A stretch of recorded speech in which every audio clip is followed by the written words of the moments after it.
Okay, so I've cut out my material in the length that I want. That's my template that I use. It's just a piece of flannel. It's a little heavier. And I take a piece of chalk and I just flip it and go along. Makes it a lot easier. I can do 3 at a time. And then I end up with my 3 pre-cut pieces that I just iron flat. And then I go on to the next step. For the inside pockets, I just went to the dollar store and bought a couple of different patterned pillowcases. This one here was just a beige taupe one. And for our insert pocket, again, I just used a piece of flannel to make it a little bit sturdier. This one you can see is already sewn, so you have to add your allowance for your 1 centimeter. So I just line it up and pull it over so that I have approximately 1 centimeter. Chalk it, do the next one, chalk it, and the next, and so on and so on, and then I cut them all at once. And then once I have about a dozen of them cut, then I go ahead and I sew them all so they're all waiting to get assembled, which makes it a lot easier. Once I have all the little pieces cut out for the insert, because we need 2 for every 1 piece of your pattern material, first thing I do is I fold down my 1 inch, which you can see is already done. I fold it down and just iron over it so that it stays. Then bring it over to the sewing machine and then just put a simple stitch all the way across. Again, you can do this by hand if you want. And I pre-do about a dozen at a time, so it makes it a little bit quicker. And like I said, you need 2 of these for every 1 piece of material that you're using that is patterned. The next step is to take your pattern piece of material and you want to have it right side up. So this is not the way that you want it, but you can see how my pattern runs this way. Once the mask is done, you really don't see a lot of the pattern anyway, but you want to make sure that the length is going this way. The long part is going that way. And then you're going to grab the 2 pieces of your pocket going in there. And you're just going to line it up so that you have about the same amount of distance on each side. And again, like I said, this is just made out of some pillowcases that I got at the dollar store. You can always use old material that you have, t-shirts, anything that you have that is going to stand up to being washed. Cotton works and linen. I'm not so much sure about t-shirt material. I haven't tried to do them with that, but play around with it and see what you can do. So once you get it placed on there exactly like that, so you got your same amount on each side, then you can either do one of 2 things. At the beginning, this is how I did mine. I pinned it all the way across, and then I took it over to the sewing machine to sew.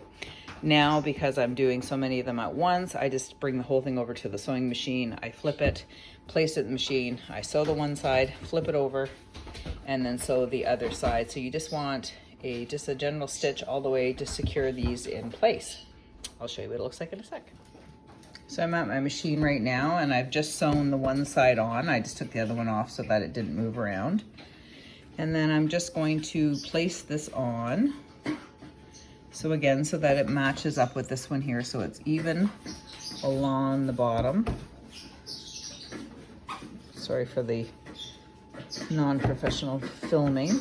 And then I'll just turn that. I will place it into my machine. You get the point, and I'm just going to sew all the way along. All right, now I'm back over to my counter where my iron is. And so once you've got those sewn, like I said, nothing spectacular, just a line across there that you could do by hand. You're just gonna open it on both sides, lay it flat, and then you're gonna take your hot iron. I have mine on steam. And you're just gonna iron where you sewed. And then you're just going to flip it over. And again, I apologize for the not so professional filming. And then once you flip it over, you're just gonna take what you sewed and you're gonna give yourself about a 1 centimeter seam here, not seam, sorry, fold. And you're just gonna iron that. Once you've got that done, just take it. I find it easier to flip it than to try and do it from the top.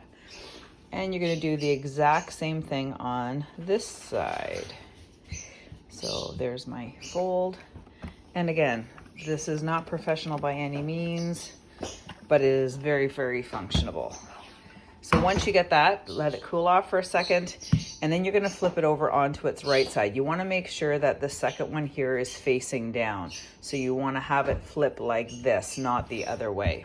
And the reason for that is because we're gonna make pleats to ensure that your pockets are kind of stable there.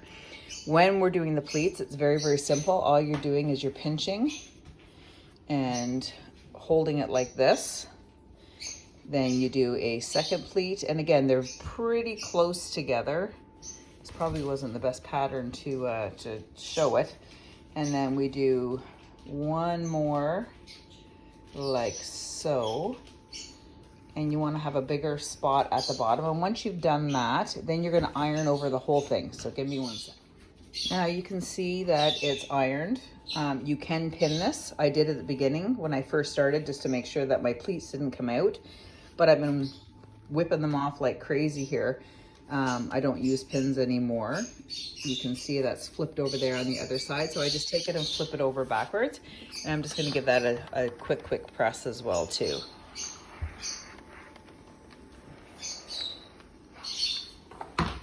And the next step is to bring it back over to the sewing machine. And what we're going to do is we're going to sew just along here to secure those creases, the ones, the pleats that I just made in place.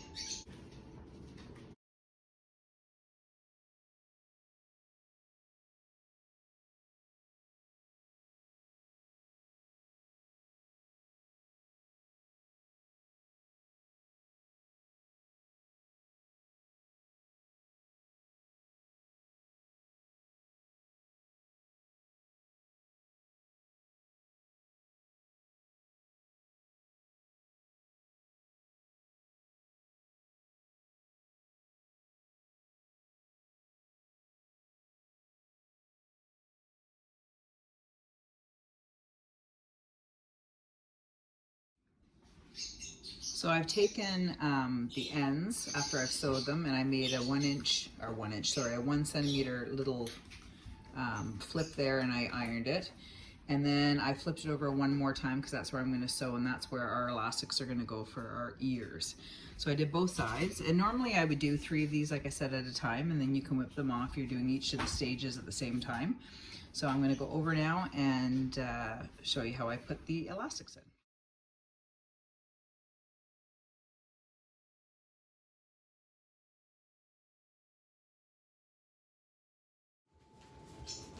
So then once I've cut and tied them, again, they're 30 centimeters. And depending on if you're doing that for a smaller child, you can make the strings a little bit smaller. I do the 1 inch the 1 centimeter that's folded, and then I fold it and tuck that part in. Sorry, not the easiest with one hand. And then I'm going to put that into the machine, and I'm just going to sew down along the sides. I'll show you in just a second.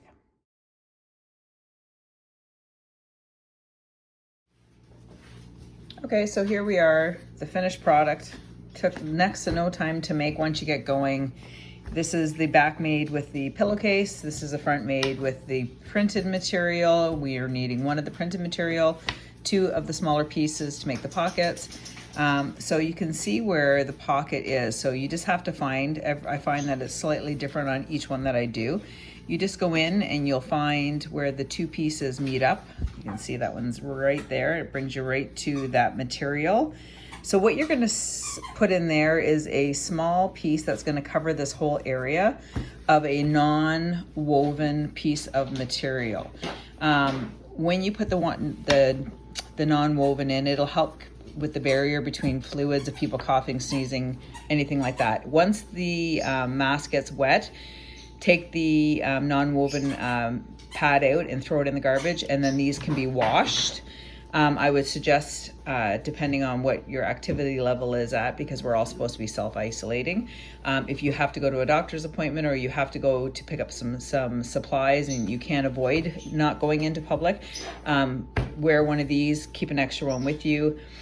We have 5 for each family member, but again, we've been self-isolating for over a week now, so it gives you something to do with the kids as well too, and I'll show you what it looks like when you put it on. Okay, so here we have the finished product, and you can make these a little bit wider if the person that you're making it for has a little bit of a larger face or a smaller face. If you're making it for a child, you can adjust it. The pleats work really, really nice to cover the nose. You could even go as far as to put a garbage tie in there if you wanted it to pinch. But again, it's something to use in a pinch. It's reusable. You can throw it in the washing machine and in the dryer. I've done them a few times and they've turned out pretty well. The first batch that I made, I did with actual flannel. I just had some old pieces of flannel that I use. It worked really, really nicely, but I found that it was a little bit heavy, so that's why I went with just the cotton linen blend. And yeah, so if you have any questions, let me know.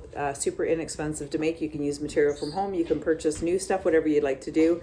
If you're purchasing from a store, you might want to wash it first just to make sure that there's nothing growing on it, unfortunately. And yeah, if you have any questions, just let me know. And hopefully this helps some families who were in the same situation like us that could not get any masks from the store because they were all sold. So this is not an N95 by any means. I am not a medical professional by any means.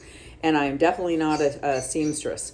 So this is just a do it at home, the best that you possibly can, and you can alter it and change it however you need. I've done it smaller to make smaller masks for my granddaughter.